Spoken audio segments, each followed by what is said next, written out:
Feliz celebremos con todos los mexicanos la bendición de ser libres en Cristo, de tener la libertad de ser llamados hijos de Dios y tener la gracia de ser mexicanos.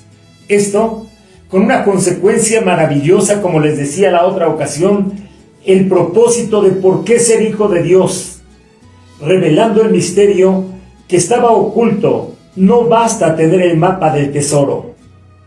Tener el tesoro aquí y ahora, el tesoro es para ti, está toda la herencia dedicada a tu nombre.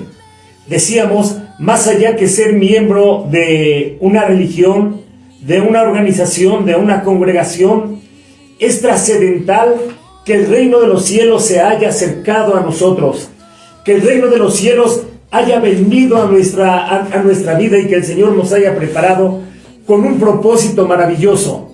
Nuestro país nos necesita no como esclavos, no como presos de un vicio, no como gente limitada. Nos necesita nuestro país con una mentalidad clara y abierta, con una mentalidad de bendición. Hay algo nuevo que Dios ha preparado, ha predestinado para ti. Es un tiempo de esperanza, de luz. La mano del Eterno, la bondad de Dios, tiene cosas grandes, cosas nuevas para ti, cosas extraordinarias, gloriosas. Es tiempo de creer en lo portentoso que Dios preparó para mi vida, que Dios preparó para tu vida. La hora llegó. Estás predestinado para ganar. Padre nuestro. Parece que estoy viendo a la persona de Jesucristo con un grupo de personas que le seguimos, que queremos escucharle. Y Él nos dice, ustedes van a orar así, pues díganle a Dios, inclúyanse como si fueran mis hermanos, díganle, Padre nuestro, Papá nuestro que estás en los cielos, tu nombre sea santificado, venga a nosotros tu reino. En esta tercera entrega, venga a nosotros tu reino, es importante conocer el propósito, el destino de por qué y para qué ser hijos de Dios y para qué estar en el reino. Como consecuencia de estar en su reino, más aún, de que su reino esté en nosotros, que sea un reino de justicia, un reino de equidad, el reino del Mesías, de Jesucristo, viniendo a nosotros. Pero ¿cómo se imaginan ustedes el reino de Jesucristo? Algunas personas, cuando dibujan o pintan a Napoleón Bonaparte, lo pintan en un hermoso caballo gigante, caballo grande, casi gigante, y Napoleón era pequeño de estatura. Pero así ustedes ven el reino de Jesucristo, que viene en un hermoso caballo. Pero ¿sabes lo que estoy leyendo en la Biblia? Que me deja perplejo y me muestra el propósito de por qué y para qué ser hijo de Dios. Y les voy a leer lo que estoy leyendo acá. Cuando se acercaron a Jerusalén en el tiempo de Jesucristo, vinieron a Betfagé, en el monte de los Olivos. Entonces Jesús envió a 2 discípulos y les dijo, vayan a la aldea que está enfrente de ustedes. Luego ahí van a encontrar a una asna. Esta asna estará atada y un pollino con ella. ¿Qué es un pollino? Un pollino es un hijo de una asna. Un burro jovencito, un burro pequeñito, un burro que tal vez no tiene la madurez para cargar, no está domesticado, sino está un poco salvaje y apegado a su mamá. Encontraréis una asna y un pollino con ella, desátenlo y tráiganlo. Si alguien dijere, ¿a dónde llevan ese burrito? ¿A dónde llevan esa burra, esa asna? Díganle, el Señor los necesita y luego los enviaré. Nada más los tomó en esta ocasión con la autoridad y los tomó prestado. Todo esto aconteció para que se cumpliese lo dicho por el profeta cuando dijo, decid a la hija de Sión, he aquí tu rey viene a ti, importante, manso, sentado sobre un asna, sobre un pollino, hijo de animal de carga, trayendo sobre nosotros un gobierno de humildad, de mansedumbre, pero de un poder sobrenatural que puede hacer milagros, cambiar las cosas, componer lo descompuesto, resucitar muertos, sanar a los enfermos, libertar a los cautivos. Venga a nosotros tu reino. Entonces, aquí en el verso 6 de Mateo 21, dice, y los discípulos fueron e hicieron como Jesús les mandó, y trajeron a la asna y al pollino, y pusieron sobre ellos sus mantos, y él se sentó encima. Y la multitud, que era muy numerosa, tendía sus mantos en el camino, y otros cortaban ramas, por eso se conoce como el Domingo de Ramos, fíjense. Ramas de los árboles, y los tendían en el camino para que pasara el asna, el pollino y Jesús montado. No estaba, fíjate, por ejemplo, cuando iban a la guerra, los capitanes, los soldados o el rey, precisamente hay tres clases de tamaño de caballos. El caballo tamaño estándar para los soldados. El caballo más o menos, ¿verdad?, que ahora se le llama grande o de pura sangre, o el caballo árabe o los egipcios, que son caballos grandes, era para los generales. Y el más alto era para el rey o el faraón o los reyes, ¿verdad?, que cabalgaban en esos caballos. Y la gente los veía y los distinguía y los admiraba porque veían a un gran animal y arriba del animal estaba aquel rey, o estaban los generales o estaban los soldados. Y le tenían miedo a esto, pero fíjate cómo viene Jesús. La verdad, esto es paradójico. ¿Cómo se presentó Jesús? Porque su reino no es de este mundo. Entonces el Señor le dijo a sus discípulos, vayan y van a encontrar a una asna. Y van a encontrar a un pollino, o sea, a su hijo. Un animal pequeñito, un burrito chico, pues. Entonces desátenlos y tráiganlos. Y en eso entró Jesús, cabalgando en un pollino. ¿Quién me muestra esto?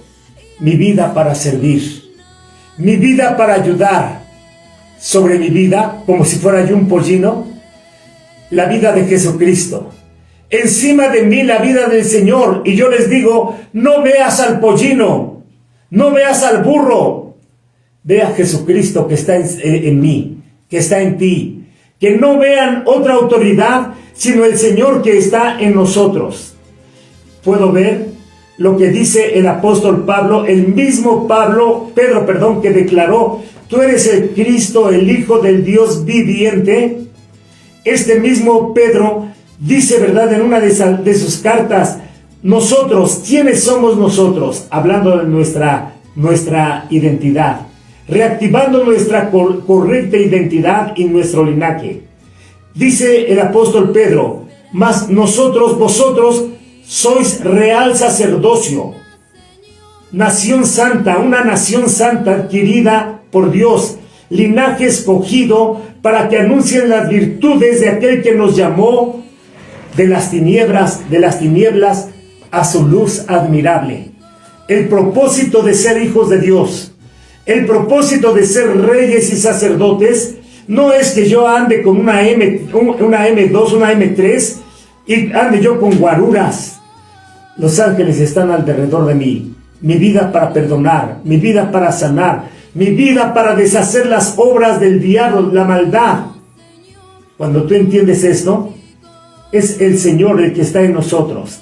Isaías 11, versos 3 y 4, y haré entender, dice, diligentemente, y veo lo que es Jesucristo, y cómo cuando yo digo, venga a nosotros tu reino, no es precisamente para presumir, pero tampoco es para quedarnos callados, es para usar de franqueza, para utilizar de franqueza y declarar que nosotros fuimos elegidos por Dios, para anunciar las virtudes de aquel que nos llamó de las tinieblas a su luz admirable. El espíritu de mansedumbre puede más que la arrogancia. El espíritu de amor, el espíritu de misericordia, el espíritu de sabiduría, el espíritu de inteligencia, el espíritu de poder dentro de nosotros para poder dirigir, guiar, ayudar. Fíjate cómo todo esto viene sobre el Mesías. el reinado de Jesucristo. Saldrá una vara del tronco de Isaí, y un vástago retoñará de sus raíces. Isaías capítulo 11, verso 1. Y reposará sobre él espíritu de Jehová. El espíritu de Jehová es el Espíritu Santo. Es el Espíritu Santo es Jesucristo en la persona de su Espíritu. Jehová y Jesucristo, Él es el Dios fuerte. Él reposará en ti. Espíritu de sabiduría reposará en él. Espíritu de inteligencia, espíritu de consejo, espíritu de poder, espíritu de conocimiento y sobre todo, espíritu de temor de Jehová. Venga a nosotros tu reino. ¿Para qué sirve que nosotros tengamos esta unción maravillosa de hijos de Dios, reyes y sacerdotes de un linaje escogido desde antes de la fundación del mundo? El Señor dice así, verso 3, y le haré entender diligentemente en el temor de Jehová. ¿Qué es temor de Jehová? Cuando tú sabes qué es temor de Jehová, conoces tu identidad. Conoces que el pacto que Dios hizo contigo es un pacto indisoluble, que Dios no se raja, que Dios no se echa para atrás, que Dios juró y Él cumple, y lo entiendes, y le haré entender diligentemente en el temor de Jehová. Para esto sirve el temor de Jehová en mi vida, para hacerme entender que Dios es lo único fiel que yo puedo conocer.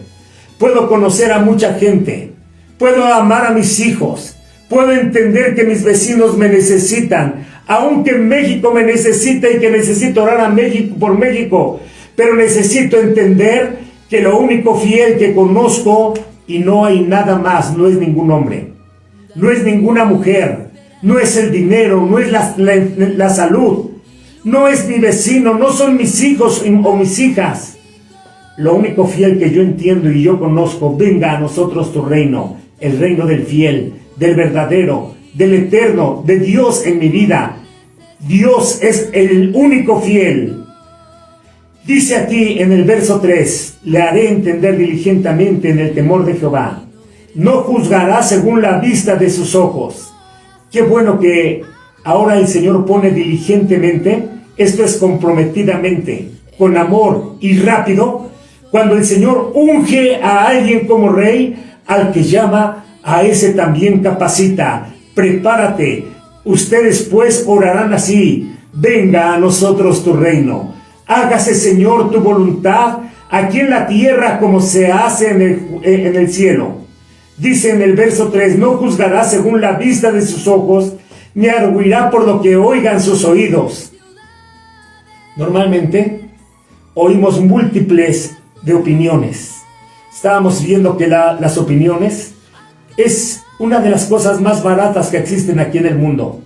Cualquiera tiene opiniones, hasta la gente pobre. La gente ignorante, la gente necia, la gente rica, la gente sabia, todos tienen opiniones. Pero el Rey, Jesucristo, no va a juzgar por lo que oyen sus oídos, por los chismes, por lo que dicen los WhatsApps, por lo que dice el Internet. No juzgará por lo que vean sus ojos, ni arguirá por lo que oigan sus oídos, sino juzgará con justicia a los pobres y arguirá con rectitud por los mansos, con equidad por los mansos de la tierra, y herirá la tierra con la vara de su boca, y con el espíritu de sus labios matará al impío. Venga a nosotros tu reino. ¿Para qué viene su reino a mi vida? ¿Para qué viene su voz a mi voz? ¿Para qué viene su palabra a mi boca? Para que yo pueda bendecir a los pueblos, a las naciones, a nuestros presidentes, diputados, senadores, a los presidentes municipales, a los gobernantes, a Andrés Manuel López Obrador, que aún como presidente necesita él la oración, el entendimiento y el apoyo de los mexicanos, que seamos honestos, que no estemos viciados, que no estemos en maldad y que no lo veamos como si Él fuera Dios, porque Él es un ser humano como nosotros. Y usted necesita orar por su país. Usted necesita orar por su presidente. Esto es el reino de Dios. Y será la justicia cinto de sus lomos. y la fidelidad, seguidor de su cintura.